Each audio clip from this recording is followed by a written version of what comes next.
नमस्ते दोस्तों। जैसे कि आप सभी को बताएं, बीएसएफ ट्रीटमेंट के लिए शॉर्ट नोटिफिकेशन जारी हो चुका है। बीएसएफ ट्रीटमेंट में हाइट, एजुकेशन क्वालिफिकेशन, एज और आप देख सकते हैं BSF treatment recruitment 2024 notification. Total post आपका देख सकते हैं इतना 2114 है। एजुकेशन क्वालिफिकेशन आपका 10 पास मांगा गया है। इसका स्टार्टिंग डेट अभी कंफर्म नहीं हुआ है, अभी शॉर्ट नोटिफिकेशन जारी हुआ है, पर आप मान सकते हैं कि जनवरी के लास्ट में और फरवरी के मिड से पहले इसका नोटिफिकेशन आउट हो जाएगा, एप्लीकेशन डेट भी आ जाएगा। आपको आपको फॉर्म भरने का डेट 30 दिन तक दिया जाएगा स्टार्टिंग डेट से।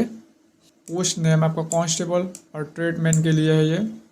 Application fee general OBC EWS के लिए 100 और एससी और एसटी के लिए 0।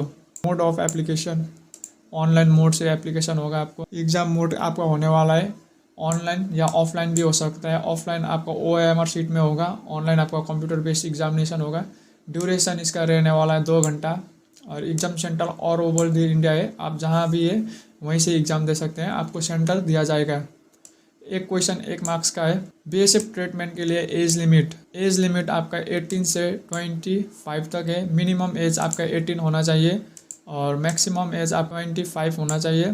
और एज रिलैक्सेशन मिलेगा आपको ST SC और OBC को। सैलरी आपको 21,700 से ये स्टार्टिंग सैलरी है और 7 पे कमीशन लागू हुआ है और ये 3rd लेवल का सैलरी आपको मिलेगा। सैलरी स्ट्रक्चर देख सकते हैं। बीएसएफ ट्रीटमेंट सिलेक्शन प्रोसेस, आप इसमें सिलेक्शन क्या होगा, स्टेज में डिवाइड है ये। पहला स्टेज में आपका होगा रिटर्न एग्ज़ाम, इसलिए इससे पहले वाले वैकेंसी में आपका पहले PET और PMT हुआ था। इस बार रिटर्न एग्ज़ाम होगा और सेकंड स्टेज में आपका होगा PET और PMT physical efficiency test and physical measurement test. उसके बाद आपका होगा DB और ट्रेड टेस्ट ट्रीटमेंट के लिए। उसके बाद आपका होगा मेडिकल। रिटर्न एग्ज़ाम में आपका क्या क्या सिलेबस होगा। रिटर्न एग्ज़ाम में नेगेटिव मार्किंग नहीं है, नेगेटिव मार्किंग 0 है और टोटल मार्क्स आपका 100 मार्क्स का है। 100 मार्क्स का क्वेश्चन होगा। कहाँ से क्वेश्चन आएगा, मैथ से 25, रीजनिंग से 25, इंग्लिश या हिंदी दोनों में एक आप चुन सकते हैं, वो वहाँ से 25 और GK से 25 आएगा। नीट टू ऑब्टेन, इतना मार्क्स आपको चाहिए क्वालिफाई करने के लिए एग्जामिनेशन। UR EWS और एक्स सर्विसमैन को आपको 35% चाहिए और ST SC और OBC के लिए आपको 30% चाहिए। और जब आप इतना मार्क्स स्कोर कर लेते हैं तो आप सेकंड स्टेज के लिए बुलाए जाएंगे। Total candidate will be call for the PET and PMT will be 6 time of total vacancy. मतलब कि आपका जितना वैकेंसी है उससे 6 गुना PET और PMT के लिए बुलाया जाएगा बीएसएफ की तरफ से। टोटल इतना आपको बुलाया जाएगा और जैसे आप एग्ज़ाम पास कर लेंगे उसके बाद आपको बुलाया जाएगा PET फिजिकल एफिशिएंसी टेस्ट के लिए। और फिजिकल एफिशिएंसी टेस्ट आपका क्वालिफाइंग इन नेचर है, आपको कोई मार्क्स अलॉट नहीं होगा। अब कैटेगरी हाइट और चेस्ट देख सकते हैं। जनरल के लिए आपका 165 सेंटीमीटर और 75 to 80 सेंटीमीटर चेस्ट होना चाहिए आपका। OBC के लिए भी उतना ही है और ST के लिए आपको छूट है। ST के लिए 160 सेंटीमीटर और चेस्ट आपका 75 मिनिमम और मैक्सिमम 80 सेंटीमीटर फुलाने के बाद। गोरखा के लिए भी छूट है अभी। GTA एरिया जो गोरखा है, GTA एरिया के लिए खाली छूट है। 155 सेंटीमीटर मेल के लिए हाइट और चेस्ट सभी के लिए सेम ही है। 70 मिनिमम और 80 मैक्सिमम आपका फुलाने का समय होना चाहिए। और फीमेल कैंडिडेट के लिए आप देख सकते हैं UR OBC और SC के लिए आपका 55 मिनिमम हाइट और चेस्ट रिक्वायर नहीं है।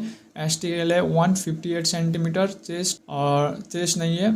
और गोरखा मतलब GTA एरिया क्षेत्र के फीमेल कैंडिडेट के लिए 150 सेंटीमीटर और चेस्ट रिक्वायर नहीं है। और आपका इधर PET होगा। PET मेल के लिए और फीमेल के लिए रनिंग होगा आपका। सबसे पहले मेल के लिए 5 किलोमीटर इन 24 मिनट और फीमेल के लिए 1.6 किलोमीटर इन 830 मिनट के लिए रनिंग होगा। अब ट्रेड टेस्ट होगा आपका। ट्रेड टेस्ट किस का होगा वो बताऊंगा मैं आपको आगे। और आपका ट्रेड टेस्ट होगा कॉबलर, टेलर, वॉशरमैन और बार्बर और स्वीपर के लिए ट्रेड टेस्ट होगा। कुक, वाटर कैरियर और वेटर के लिए आपका कोई ट्रेड टेस्ट नहीं होगा। इसके लिए आपको सर्टिफिकेट चाहिए। NSQF से लेवल 1 का सर्टिफिकेट चाहिए और ये जो ऊपर है उसके लिए आपको कोई सर्टिफिकेट का रिक्वायरमेंट नहीं मांगा गया है। ट्रेड टेस्ट भी क्वालिफाइंग इन नेचर होगा। ये लेवल 1 का सर्टिफिकेट मांगा गया है। उसके बाद आपका होगा DV डॉक्यूमेंट वेरिफिकेशन, उसके बाद आपका मेडिकल एग्जामिनेशन होगा।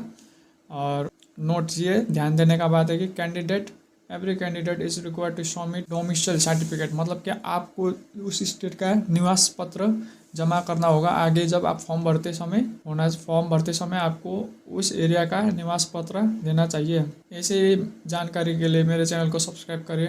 मैं टाइम टू टाइम आपको अपडेट करता रहूँगा और ये वाला PDF आपको मैं नीचे डिस्क्रिप्शन में दे दूँगा।